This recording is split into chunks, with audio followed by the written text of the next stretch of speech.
એનાથી કીમ સુધી નવનિર્મિત એક્સપ્રેસવેની પ્રાયોગિક ધોરણે સફર કરી એક્સપ્રેસવે એનાથી કીમ સુધી 44 કિલોમીટરનું અંતર માત્ર 30 મિનિટમાં પૂર્ણ. એના ઇન્ટરચેન્જ મુંબઈ રૂટમાંથી નેશનલ હાઈવે નંબર 48 પર આટલું જ અંતર કાપતા 1.5 કલાક લાગે છે. ચોમાસા પહેલાં હાઈવે શરૂ થવાની સંભાવના. સુરત જિલ્લાના કીમથી પલસાણા તાલુકાના એના સુધી 44 કિલોમીટરની એક્સપ્રેસ હાઈવેની કામગીરી 75% જેટલી પૂર્ણ થઈ છે. કીમથી એના સુધીનો એક બાજુનો ટ્રેકની કામગીરી પૂર્ણ થઈ છે. આ માર્ગ હજી પ્રજામતે શરૂ નથી થયો, પરંતુ પ્રાયોગિક ધોરણે એના ગલોડાથી કીમ સુધીના એક્સપ્રેસવેની સફર કરી હતી, જેમાં માત્ર 30 મિનિટમાં સમયમાં જ નિર્ધારિત ગતિ સમય મર્યાદામાં પૂર્ણ થયું હતું.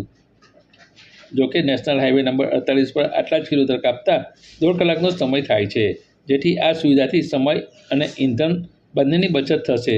તાપી નદીના બ્રિજની એક તરફની કામગીરી પૂર્ણ જોશમાં મળી રહી છે, પરંતુ બીજા ટ્રેક પર 40% જેટલી કામગીરી હજુ બાકી જોવા મળી રહી હતી. એક્સપ્રેસવેનો એક તરફનો માર્ગની કામગીરી પૂર્ણ થઈ છે. રોડ પર જરૂરી દિશાસૂચક board, speed breaker, camera, road પરના પટ્ટા, ટોલ પ્લાઝાની કામગીરી પૂર્ણ થયેલ જોવા મળી હતી. હાલ નાની કામગીરી ચાલી રહી છે.